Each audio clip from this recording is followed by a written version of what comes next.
কি অদ্ভুত ব্যাপার দেখেন, 1 বছরের একটু বেশি সময়ের ব্যবধানে শেখ হাসিনার বক্তব্য আর মির্জা ফখরুল ইসলাম আলমগীরের বক্তব্য মোটামুটি মিলে যাচ্ছে, একই রকম, একই ভাষা। সেটা কি? মির্জা ফখরুল ইসলাম আলমগীর এখন বলছেন আওয়ামী লীগ ছাড়াও নির্বাচন অংশগ্রহণমূলক সম্ভব।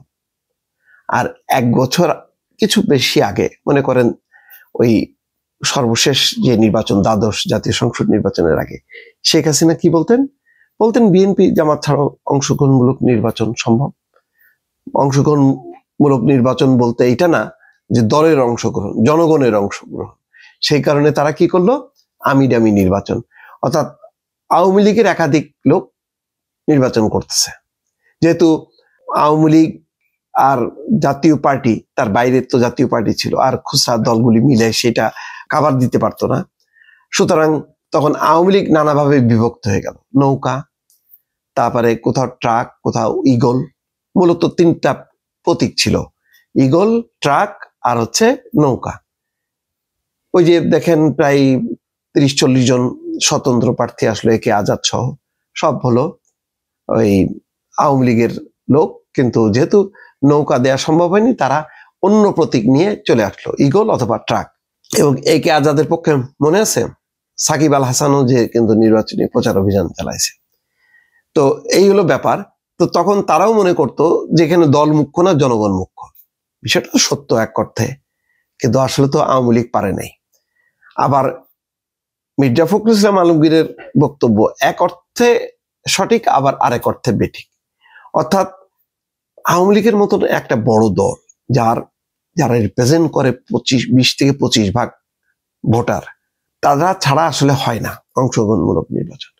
সেটাকে কাভার দিতে পারে, এটা সত্য। যদি মির্জা ফখরুল ইসলাম আলমগীরের বক্তব্য সত্যি, সেটা হবে যদি সবকিছুকে ছাপায়, যদি ভোটের পার্সেন্টেজ হয় ওই জাকসুর মতন 70+, তাহলে কিন্তু সম্ভব।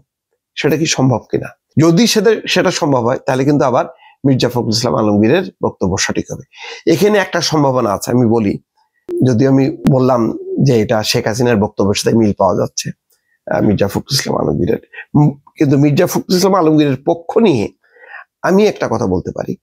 সেটা হচ্ছে যে আওয়ামী লীগের পাশে অনেক নিচের অবস্থানে জাতীয় পার্টি, কিন্তু বিএনপির অবস্থানের অনেক নিচে জামাত ইসলাম না, অথবা জামাত ইসলামের বাইরে বিএনপি অনেক নিচে অবস্থানে না, বলতে গেলে কাছাকাছি 40-60 ধরেন।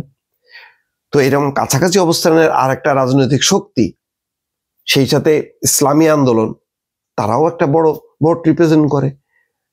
হেফাজত ইসলাম, খেলাফত মজলিস, তারপরে বাম গণতান্ত্রিক জোট, এনসিপি, এরা কিন্তু ওই আওয়ামী লীগের বলয়ের যে দলগুলো ছিল তার চেয়ে অনেক বেশি ভোট এরা ক্যারি করে। এই ভোটগুলোকে যদি তারা সমন্বিত করতে পারে, তখন মির্জা ফখরুল ইসলাম আলমগীরের বক্তব্য সঠিক যে আওয়ামী লীগ ছাড়াও নির্বাচন অংশগ্রহণমূলক সম্ভব। এই অর্থে কিন্তু ঠিক আছে। নতুবা কিন্তু যদি নির্বাচনে মানুষের যদি মনে করে যে না আওয়ামী লীগ তো জিতবেই, বিএনপি তো জিতবেই, তাহলে কিন্তু হবে না। মানুষ যদি মনে করে বিএনপিও জিততে পারে, জামাতও জিততে পারে, এইরকম প্রতিদ্বন্দ্বিতা যদি তৈরি হতে পারে, তাহলে নির্বাচন অংশগ্রহণমূলক হবে, তাহলে মির্জা ফখরুল ইসলাম আলমগীরের বক্তব্য সঠিক। আর যদি সেটা না হয়, তাহলে মির্জা ফখরুল ইসলাম আলমগীরের বক্তব্যটা হয়ে যাবে শেখ হাসিনার বক্তব্যের মতন, যে বিএনপি জামাত ছাড়াও নির্বাচন অংশগ্রহণ হবে, জনগণ পার্টিসিপেট করবে আমিডামি। এখানে তো বিএনপির আমিডামির দরকার নেই, বিএনপির আমি হইলেই যথেষ্ট, ডামি দরকার নেই। বরং এই ডামিদেরকে কিভাবে তারা মোকাবেলা করবে, কিভাবে তাদেরকে বসে নিয়ে আসবে, এইটা হচ্ছে বড় চ্যালেঞ্জ। আর আওয়ামী লীগ তো সেটা চেষ্টা করেনি, তোরা নির্বাচন কবি কর, যে মার্কা নিয়ে জিতে আয়, তারপর দেখা যাক। তো হইছে, সব জিতে এসে বলে জাপা আমরা হচ্ছে কিন্তু আওয়ামী লীগ, হ্যাঁ আমরা জানি তোরা আওয়ামী লীগ থাক, তোরা স্বতন্ত্রই থাক, কিন্তু আমার হয়ে থাক। এইগুলো অবস্থা। ফানি ছিল বিষয়টা।